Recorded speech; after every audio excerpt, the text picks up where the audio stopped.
कृष्ण कृष्ण कृष्ण हरे हरे, हरे राम राम राम हरे हरे। श्लोक संख्या द्वितीय अध्याय श्लोक संख्या 71। विहाय कामना कामना सर्वानु सर्वानुमामश्रंत्रति निस्पृहा निर्ममो निरसंहारा स्वस्थान्तिरमगति गच्छति। जो पुरुष कामनाओं को त्याग कर निर्ममा मैं और मेरे के भाव तथा अहंकार और स्पृहा से रहित हुआ बरतता है उस पर परम शांति को प्राप्त होता है। वह उस परम शांति को प्राप्त होता है जिसके बाद कुछ भी पाना शेष नहीं रह जाता। ऐसा ब्राह्मणी स्थिति पार्थ नैनाम प्राप्य विमुहति स्थित्वायां मन्ते कालेऽपि ब्रह्म निर्वाणमय गच्छति। पार्थ, उपयुक्त स्थिति ब्रह्म को प्राप्त हुए पुरुष की स्थिति है।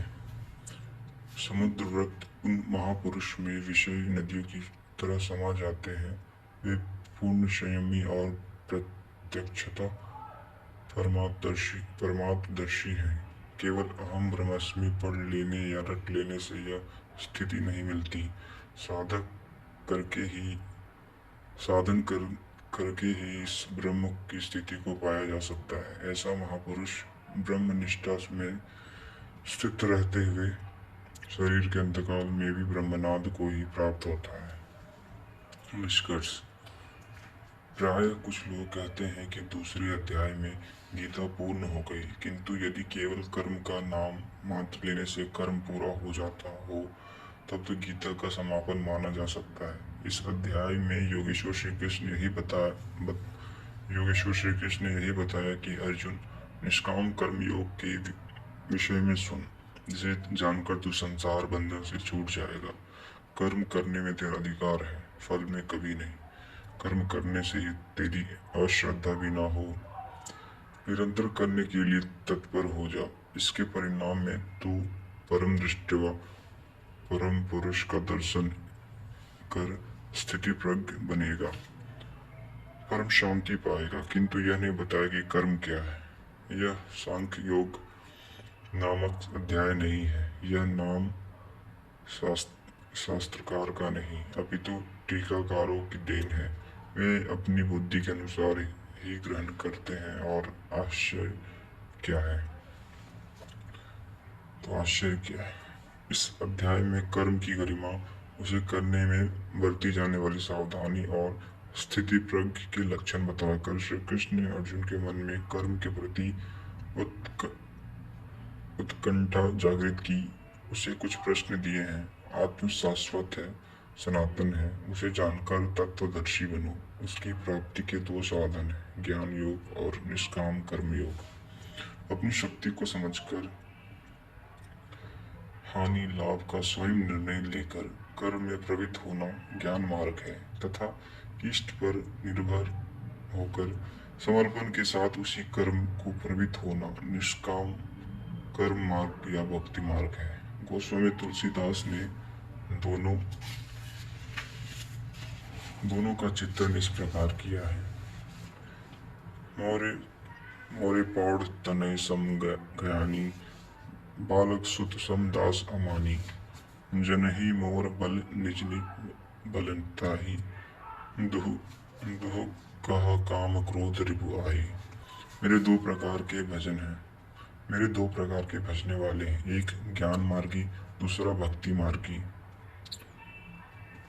निष्काम कर्मयोगी या भक्ति मार्गी शरणागत होकर मेरा आश्रय लेकर चलता है। ज्ञान योगी अपनी शक्ति सामने रखकर अपने हानि लाभ का विचार कर अपने भरोसे चलता है, जबकि दोनों के शत्रु एक ही हैं।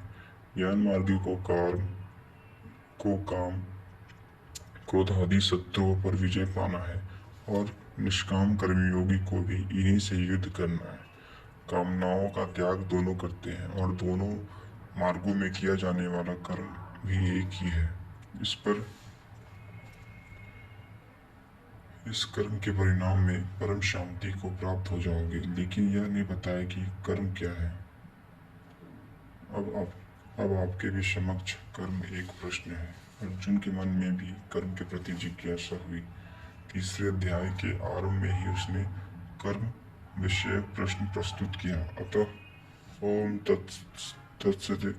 ओम तत्सदिति श्रीमद्भगवता शुकनिषत्सु ब्रह्म विद्यायां योग शास्त्रे श्री कृष्ण अर्जुन संवादे कर्म जिज्ञासा नाम द्वितीय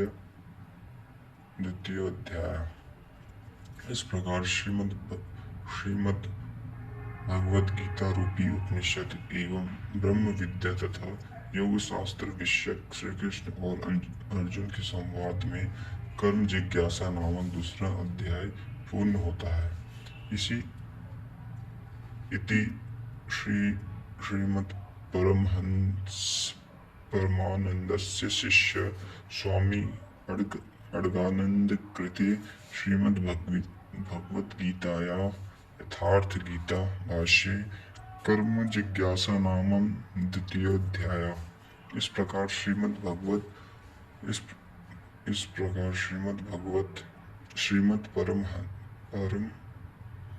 परमहंस परमानंद जी के शिष्य स्वामी अड़गानंद कृत श्रीमद् भगवत गीता के भाष्य यथार्थ गीता में कर्म जिज्ञासा नामक दूसरा अध्याय पूर्ण होता है। हरि ओम तत्सत। जय श्री कृष्ण।